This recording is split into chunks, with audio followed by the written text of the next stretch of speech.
I thank you for joining us as we kick off our new lecture series called Building Baltimore, the B&O's role in the making of Charm City. Every other month, the museum will invite a new speaker to discuss the railroad's impact on Baltimore and Maryland. Today's speaker is Patrick Chase, a historian and educator whose research focuses on early American transportation techniques, agriculture, sports, and equine development. He had spent the last 6 years researching the life and achievements of Jonathan Knight, the first chief engineer of the B&O Railroad. He has also written extensively about the histories of Indiana, Texas, and Michigan.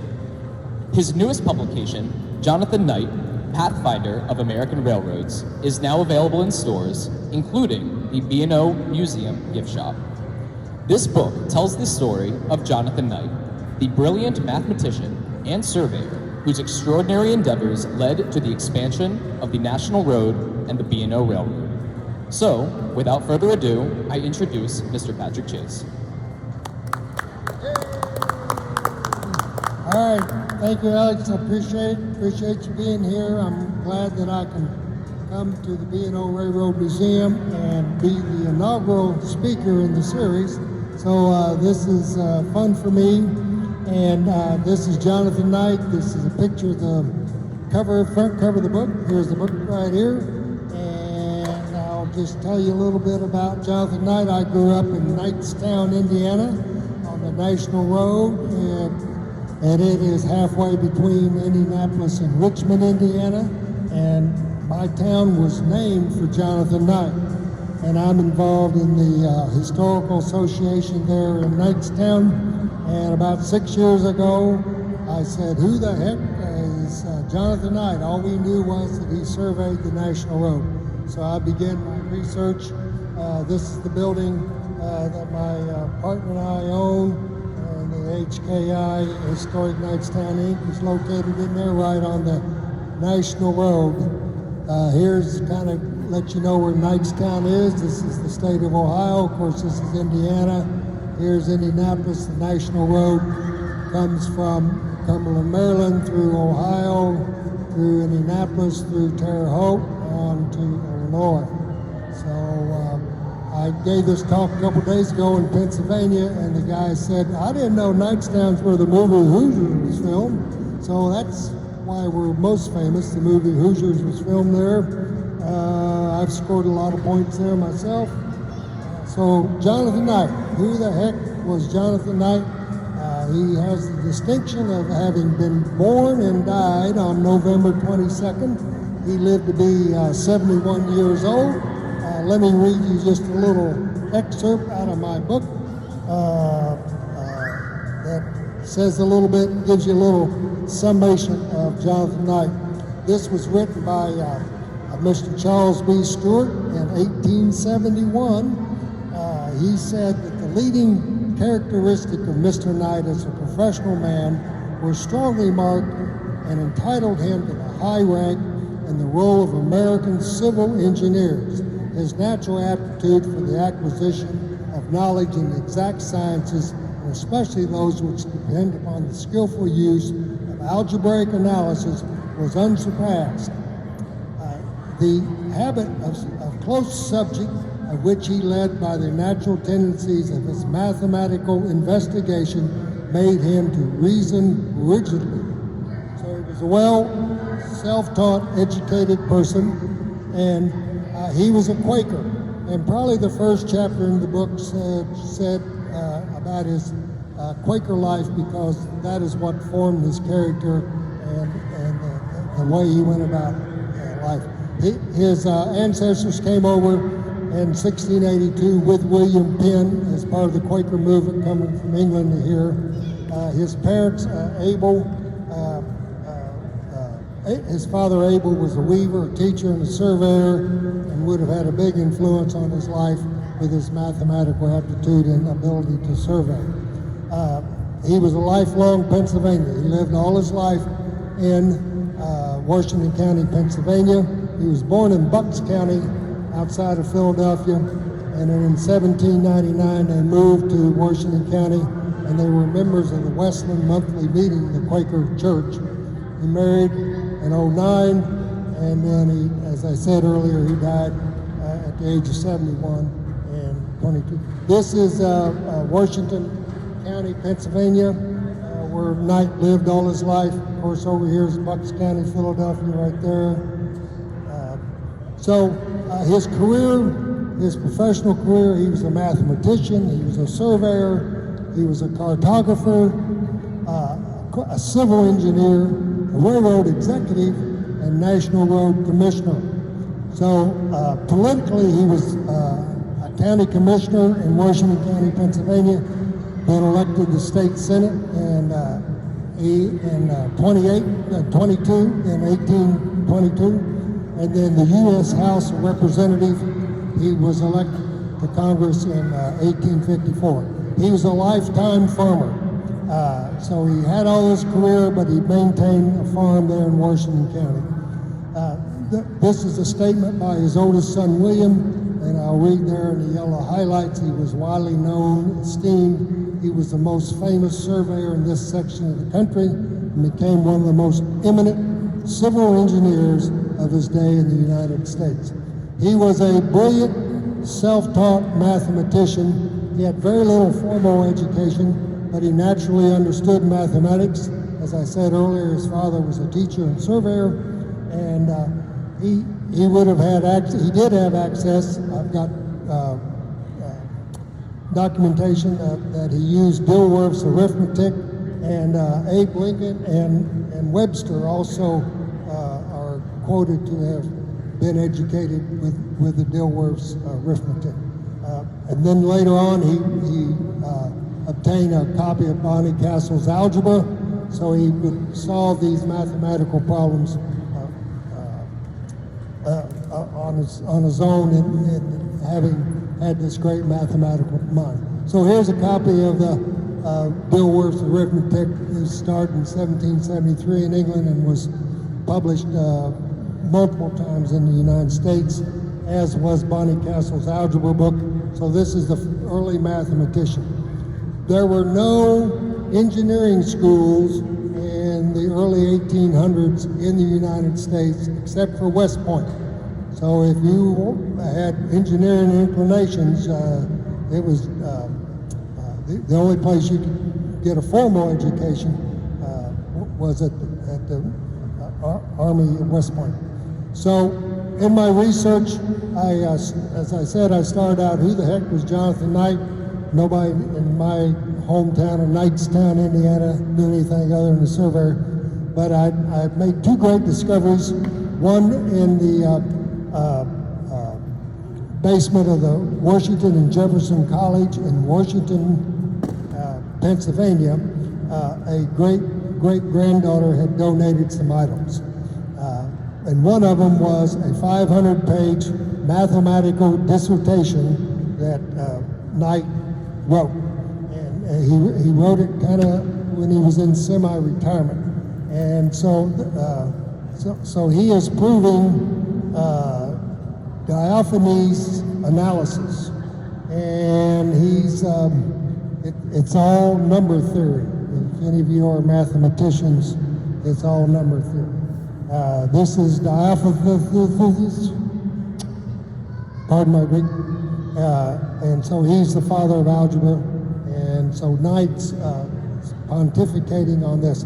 So here's 500 pages of this kind of stuff right here. He was a brilliant mathematician, and I'm sure everybody understands this. Here's some more of it. And I had the professor there at Washington Jefferson College, John Zimmerman.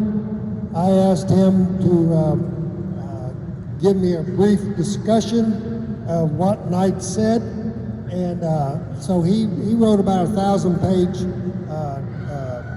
explanation of this 500-page mathematical book.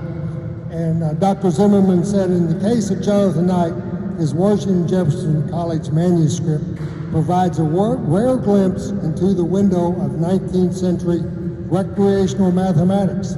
His work is remarkable given that his formal training was a minimum but his curiosity and passion for the subject matter of mathematics clearly shines through in this manuscript. So, Jonathan Knight was an outstanding mathematician. So he surveyed, we know that, he made maps, cartography, he surveyed the C&O Canal, and if any of you all know about that very important mode of transportation, he was involved in that. Then in 1816, 1817, he made a map of Washington County, Pennsylvania. He surveyed the national road through Washington County to Wheeling, and then he was hired by David Shriver, the man who was overseeing the construction of the national road, to survey.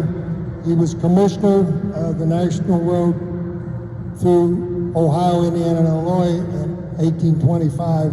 And then, of course, he surveyed all this out here for the B&O Railroad.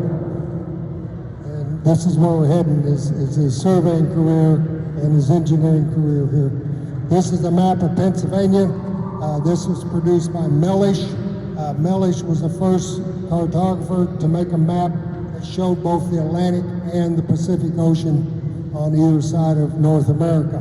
The state of Pennsylvania commissioned him to make a map of Pennsylvania, and then he hired Jonathan Knight to do Washington County. It took Knight almost a year to map Washington County, Pennsylvania.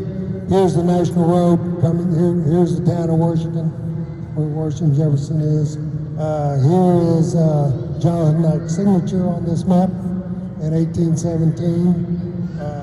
Here's the national road. This is modern day Pennsylvania. Here's the little bit, the national road. Everybody knows it's US 40 today, and I-70 parallels that.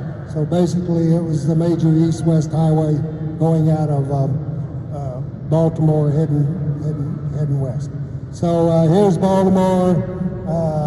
The national road was actually started in Cumberland. There were already roads from Baltimore to Cumberland.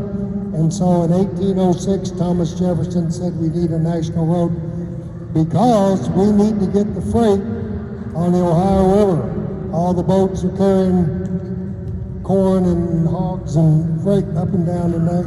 So let's build a national road from Cumberland, where the canal was, and then we can get all the freight off of the Ohio River. And so it was the first interstate highway in the United States that went across various states. And the states' rights people did not want to build it, but the people that felt like it was economically important, it got built and the money got appropriated. And so it was completed to Cumberland, to Wheeling, from Cumberland to Wheeling in 1819. And then 5 years later, or in 1825, then the federal government appropriates the money to build the national road on across Ohio, Indiana, and Illinois. The national road was the largest financial expenditure of the federal government prior to the Civil War. Knight platted, made the town maps for several little small communities along the national road. There was a big covered bridge at the Monongahela River there at Brownsville on the national road. Jonathan Knight partnered up, owned stock in this bridge later on, unrelated to his other. James G. Blaine's family was the ones that created the bridge. Knight owned it. Here's Washington, Pennsylvania in the 1840s. Knight then, the 19th Congress, second session, 1825 to 1827, they created the funding to build the national road across Indiana and Ohio, and so the Secretary of War, Balboa, retained Knight, and he says, I have, under conviction of imperious duty, located and reported the direct route, leaving the final determination of the question to the government. So here is an early map of Ohio. This is Zanesville, and here's Columbus. This is a night map that he made for the National Road. This is one of my great discoveries at the National Archives. This is Knight's map of Indiana. This is just half of it. It goes on over, but here's the Ohio-Indiana line. Here's about where my town of Knightstown would be, and here's Indianapolis. So this is an 1827 map, and there's Knight's signature right there. And it says Jonathan Knight, Commissioner. And then here's a blow up of that. There's the Knight Commissioner. Here's where my little old town of Knightstown would eventually become. This was all primeval forest in 1827. This is his field notes describing various features. This would have the longitude, latitude, and minutes, and then descriptions. Big sycamore tree, Jones's barn, things like that. So then in 1828, he makes his final report to the federal government on the national road, and describes the terrain being difficult, and then so heavily timbered, thinly settled. They made their way with difficulty, and he would later name rivers and attributes of Indiana. I'm trying to speed through the National Road part so we can get to the B&O. And Indiana was made a state in 1816, but the Indians still own all this land up here. And so the federal government gave the Delawares $3,500 of silver, and the Delawares left. So now we can put the National Road in Knightstown.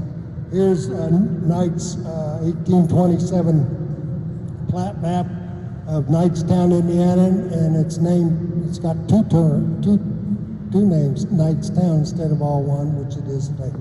Which brings us to the the B&O Railroad, and we know that Secretary of War Balboa, under the John Quincy Adams administration, they wanted the railroad to be built as a national security for the Department of War. And so he saw that Knight quit working for the federal government, building the national road, and came to work for the B&O Railroad at the salary of $3,000 a year. And I calculated he was paid daily. He probably was making about $1,500 a year working on the national road. So it was a big deal for him. So they hired Jonathan Knight and some other engineers. Knight was not the first engineer, but they had already started. And so just a little brief Knight's involvement in the road. Of course, the B&O Railroad first operated in the United States for public use. 1828, Knight goes to work shortly after finishing surveying in Indiana. 1830, he travels to England to study what the railroad at Manchester, Liverpool, and there was another one too. And he went with two other engineers that were employees of the B&O. When they got back, shortly after getting back from England, then he was appointed chief, and we should have civil engineer in here. He wasn't, a lot of people you say he's the engineer, they think he's the guy up front driving the train, but he was the civil engineer. He surveyed the railroad, he planned the structures and the machinery. His math calculations were made to create less friction of the wheels and rails. I'll tell you about that in a minute. And he had rails shipped from England, and he became a spokesman for B&O. This is the famous portraits out here on the wall. As Alex and I were talking earlier, it's not totally accurate. There's a lot of guys in here that really weren't on the board of directors. Knight's picture's not here. There's other people that are very important during this era of the development of B&O, but basically they formed a corporation and they raised money so that they could build this fledgling idea of a railroad. And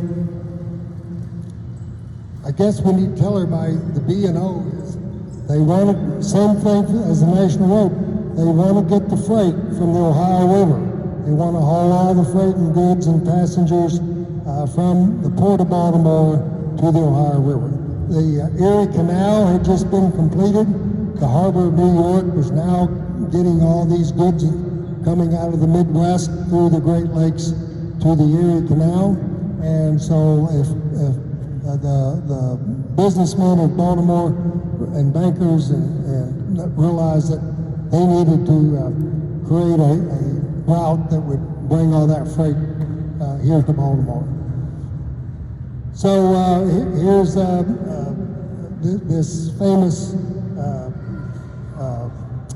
a portrait that was done by a man named Stiff, and this was done 100 years later, and as I understand, he did several of them for the B&O Monthly magazine, and there's a couple more of them back there on the wall that would have been the covers of the magazine, and I am convinced that that guy right there is Jonathan Knight. He's the man in charge, and I want to thank the B&O Railroad and Anna and the archives. They supplied me with a lot of material, including the photograph that is the cover. Is the original is here at the B&O, and this here is at the B&O. And since Knight was such a developer of roads, railroads and national road, the subtitle of my book is Pathfinder of American Roads, which I stole from that picture. So the first, we got it right here. I'm excited to see it. At first, the steam engine concept wasn't quite developed, and the road was, the wagons were pulled on rails with horsepower. And this was done. There's been several histories written of the B&O Railroad. I don't hardly see any of them out here in the bookstore, but you can find them, and I probably got a half a dozen of them. Most of them mention Knight to some degree, talk about him, and a couple of them say that it was still up until 1834 that they were using horsepower all the way to Frederick, and then they used them downtown Baltimore because the grasshopper engines were too noisy and stinky and stuff. So here's a replica of Cooper's engine, and this is kind of a famous sketch that's around, and there's the board of directors riding in the first car. Maybe right by here, I'm not sure exactly where this took place. And then Knight oversaw the construction as the chief civil engineer.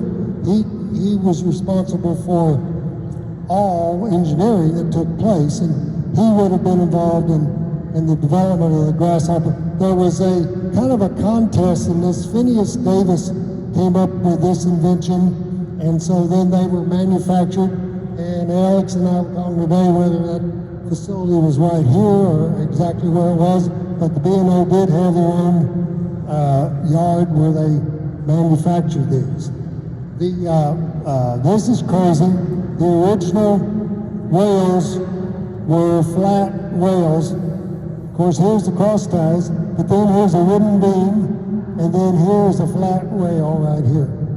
One of my great discoveries in my research is I found 32 letters that Knight wrote to his sister over about an 18-year period, and he talks about his trip that they take to England to study the railroading over there, and then he says in another letter that we ordered rails from England because they're $60 a ton, and here in America they would have cost us $90 a ton.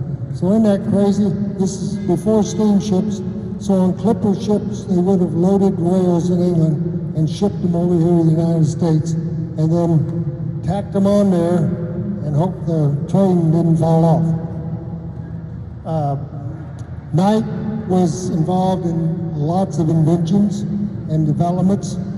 He's the guy that calculated what kind of grade the engine could pull, 2% grade, 3% grade. He calculated the curve that could be taken.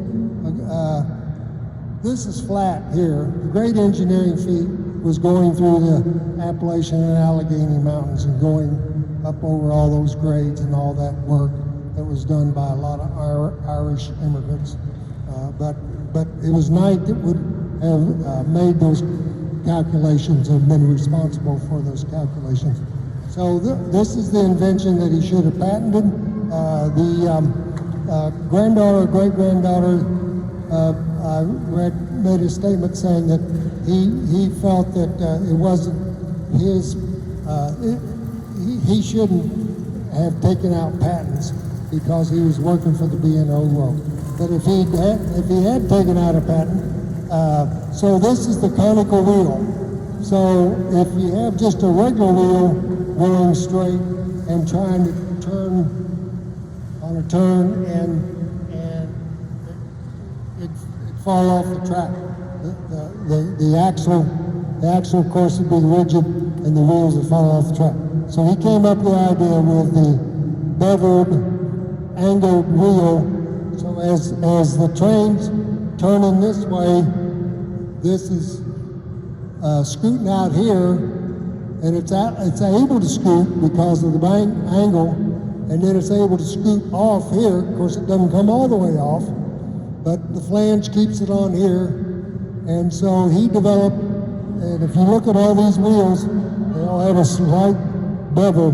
They have a conical shape to them.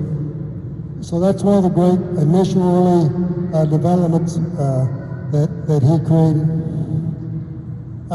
The Carrollton Viaduct, it's the oldest railroad bridge in the world, still in use, constructed in 1828. This guy, Casper Weaver, worked under Knight on the National Road, and he brought Weaver, and Weaver was the construction ramrod and had a great understanding of stone masonry, and he built a lot of stone arch bridges in Ohio for the National Road. So this was all part of okay, so 1828, 1830, they have to get a charter to build a road from the state of Pennsylvania, and the authorities there, the locomotive engines and their trains, this is a statement from Knight, cannot be ordered and managed by different companies sufficiently run upon the same rail lines. Whosoever attempt it will assume a fearful responsibility as jeopardizing in the imminent degree and without necessity of the prospect of corresponding benefit, the lives and effects of passengers and others, the great speed and irresistible momentum of these machines, and their trains render any other than a unity of management in their highest degree dangerous, if not absolutely impractical. So he had to convince the Pennsylvania state legislature that if the B&O built the track, they should be the only ones that use it and manage it, and not everybody can run out there and put their train on the track like they can on the National Road or any other road. So Knight, I also have reference where he goes before the Virginia legislature, getting right-of-ways, and so he not only was the engineer, he was in many ways a spokesman for the B&O Railroad. He was instrumental in the spur to Washington, D.C. This is Knight's map of Washington, D.C., and his rail line going into D.C., and it turned out to be more profitable than the regular route going up to Cumberland. I'm going to read to you a little excerpt from the book here. In a report to the B&O Railroad Board, Knight predicted that eventually there will be rail service from Boston to New York to Philadelphia. So there's no rail service yet anywhere except for right here. So he's predicting there'll be rail service from Boston, New York to Philadelphia and on south to Baltimore, and that people will be coming from the southern states to the nation's capital. He was convinced that there was going to be an increase in rail traffic into the nation's capital. Knight projected that instead of just individuals coming with the advent of a rail car, whole families would be making the trip. So he's arguing with the board that yes, this would be a good economic adventure to build this spur down to Washington, D.C., which they did, and it proved to be actually more profitable than the rest of the main route. So this is the world famous Thomas Viaduct on this route to Washington City. This was built in '33, and it was named for Philip Thomas, who was the first president of the B&O, and this still stands today. And Casper Weaver was the stonemason construction guy on that. So here's your, here we're coming out of Baltimore. Yes, Alec, that is Relay. And so here, Relay, instead of going on up, here's the Washington Spur that became so profitable for the B&O. And so then it goes on to Ellicott and to Frederick, and then to Harper's Ferry, which I visited a couple days ago. And then here's the Potomac, and so goes on up, and eventually hooks back up to the Potomac Valley all the way to Cumberland. It took them 14 years to get from Baltimore, 14 years of construction, and so in 1842, Jonathan Knight retires and resigns from the B&O Railroad. He had completed it up to Cumberland. And then after Knight's retirement, Knight did survey a great deal of this on to Wheeling, but the construction was done after his retirement. 1842 retires. The B&O is chief of, and I should have civil engineers, chief of civil engineers, is often referred to in a lot of books you read as Railroad University because they taught and created so much. So here are some of the famous railroad men that served under Jonathan Knight. The most famous being Benjamin Latrobe, who, after he was Knight's assistant for years, a very interesting person. His father was considered the architect of America, the head architect. He did the nation's capital. He redid the White House after the 1812 War of 1812. That was his father. Then Latrobe, as B&O chief engineer for 20-some years, had a great deal of influence upon the railroading industry after Knight's retirement. This Stephen Long, he was a famous surveyor in the West, and he was another one of these West Point graduates that worked under Knight. McNeil and Whistler, those are the other two men that went with Knight to England to study railroading there, and McNeil stayed with the B&O for several years. Whistler went on to work with other railroads and develop, and James Whistler is Whistler's father. It was his son that did the famous painting Whistler's mother.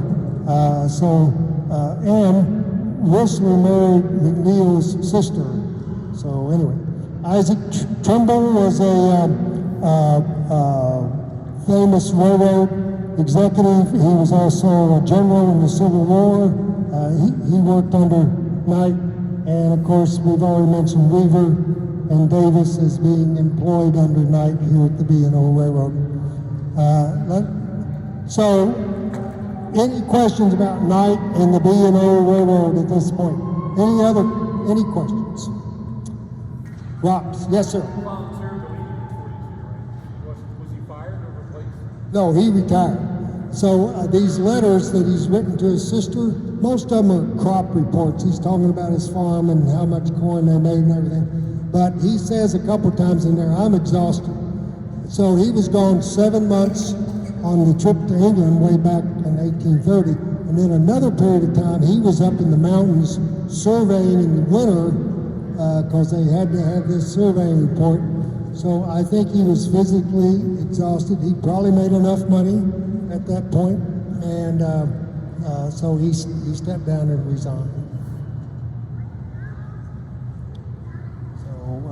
So he kind of semi-retires, I guess we'd probably guess, and goes, at his farm. And like I said, he farmed all his career, and he had 10 children, so he was home every once in a while. And so his sons are now helping out on the farm and doing some of his older sons. But politically, he was a U.S. Congressman elected in 1854. He had served in the state Senate in 24-28, and so he was a politically involved guy.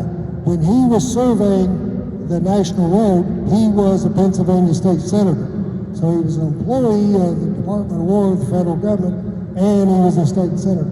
And then, of course, he was appointed and paid to be the National Road Commissioner in 25-28. Earlier in his life, he had been a county commissioner in Washington County.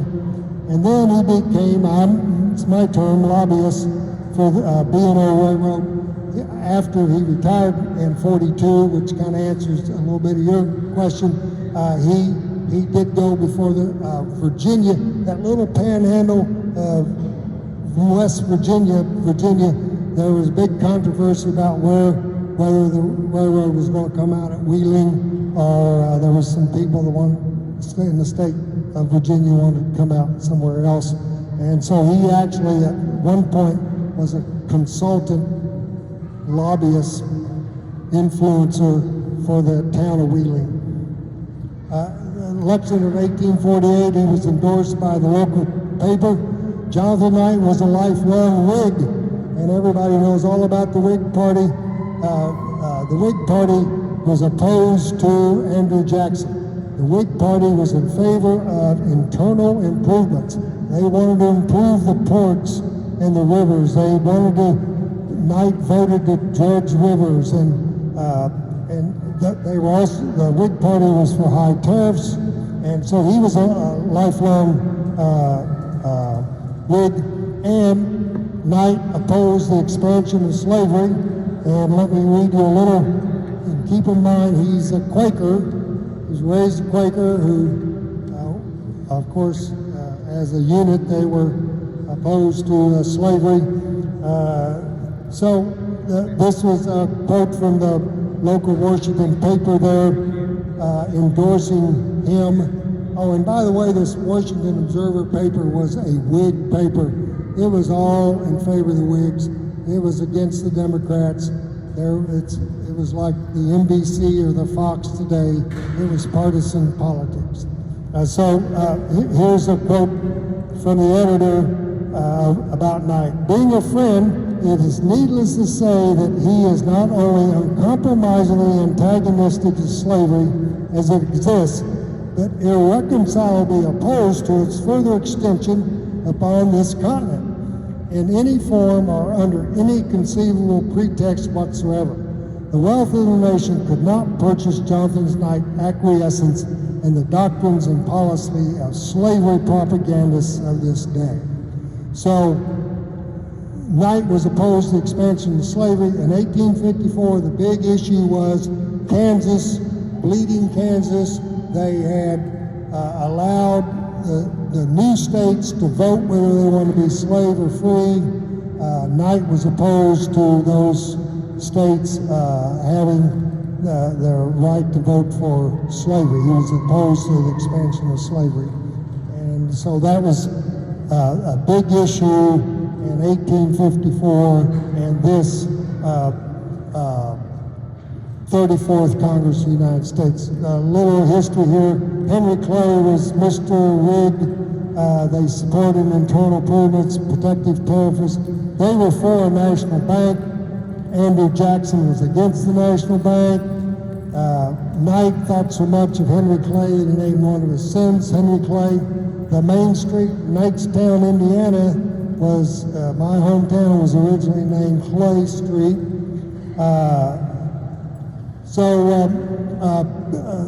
This is more about his political career. And then here's the 34th Congress. Knight served one term in Congress from March 55 to 57. This is what the Capitol looked like in 1854. Knight voted for the appropriations to finish the dome in his voting record. The 34th Congress is the most divisive Congress ever, I think. And a lot of people think that too. Yeah, everybody knows who Franklin Pierce was. It was the last 2 years of his presidency. He was a Northern Democrat that was in favor of slavery. And so this created chaos, and the Democrats were split. So now there's about 5 parties. And the Whig Party was falling apart. The opposition party was kind of taken over. The Republican Party was just getting started. There were the know-nothings that didn't like Catholics, so it was crazy. So when they went to choose a Speaker of the House, they voted 133 times before they finally chose a Speaker, and they choose this Nathaniel Banks from Massachusetts that eventually becomes a Union General. As I said, Bleeding Kansas popular sovereignty was the issue, and then Congressman Preston Brooks walks over to the Senate chamber and with his cane tries to beat Senator Charles Sumner, the abolitionist, to death. This is a famous sketch of that, and Sumner would live, but it would take years for him to recover. So Knight did have a strong voting record for internal improvements. Knight did vote to censor Preston Brooks. They had legislation to kick Preston Brooks out, and but they didn't. Knight voted to kick him out, but he was in the minority. And of course, as I read to you a little moment ago, he was opposed to slavery. But he did believe, as did Abe Lincoln and most of the Whigs and a lot of other people, that the U.S. Constitution says that slavery is legal. But the big issue was, okay, it's legal, but we don't want it to expand. And so that's why there was so much contention. And of course, the problem never got solved until the Civil War broke in. So he just serves one term in Congress.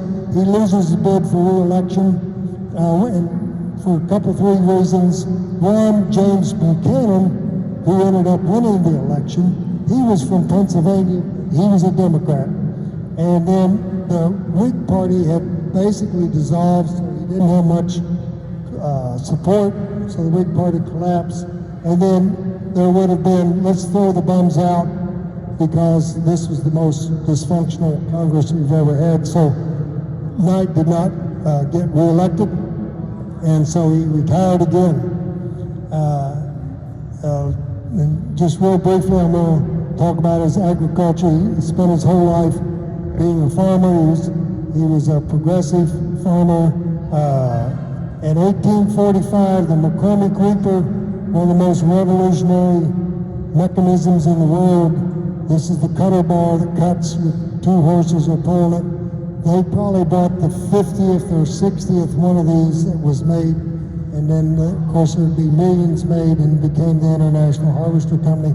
So they were advanced. He and his sons did that. So he lived all his life in Washington County. He purchased the farm that he was on in 38 for $51 an acre. This is the old farmstead. This building is now totally collapsed, but the remnants of it are still there. It's been owned by this family for about 50 years, and they've let it all deteriorate. He had 7 sons that he raised to adulthood.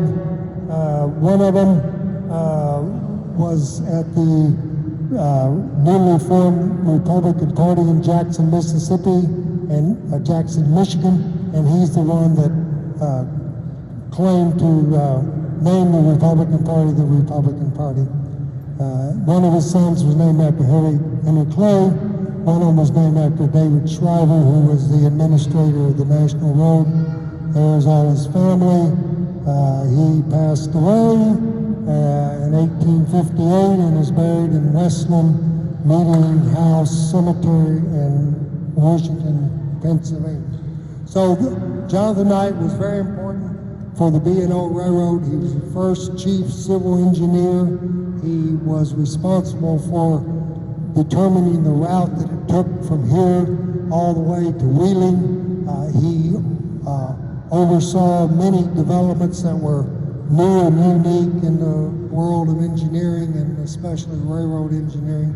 So his story has not been fully told until I came upon all this, researched it, and wrote the greatest book that I've ever written.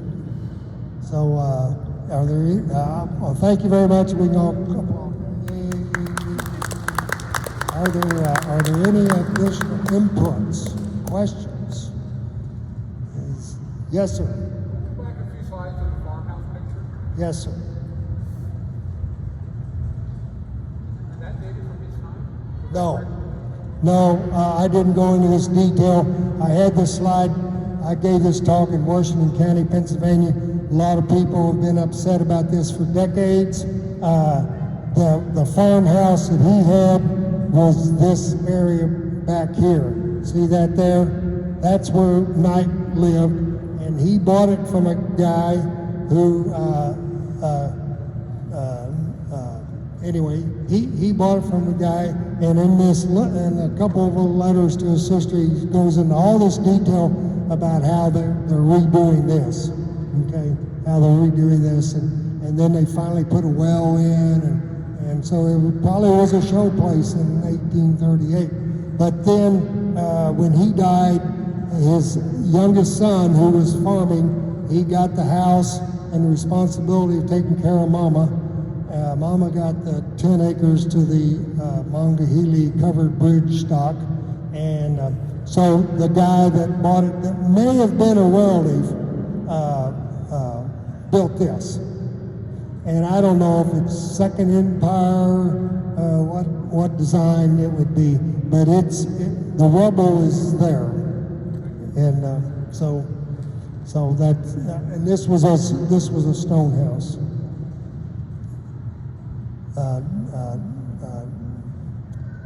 The guy that built it was Dunmore. So Lord Dunmore, this guy had fought in the Lord Dunmore War, which was about 1774, where they defeated the Indians and kept the Indians out of Pennsylvania after the Battle of Point Pleasant. And so this guy that owned that land that Knight bought from the state, I think he got the land as a land grant for having been a soldier in that battle. Any other questions? Okay, thank you. I appreciate everybody coming, and next time we'll have thousands.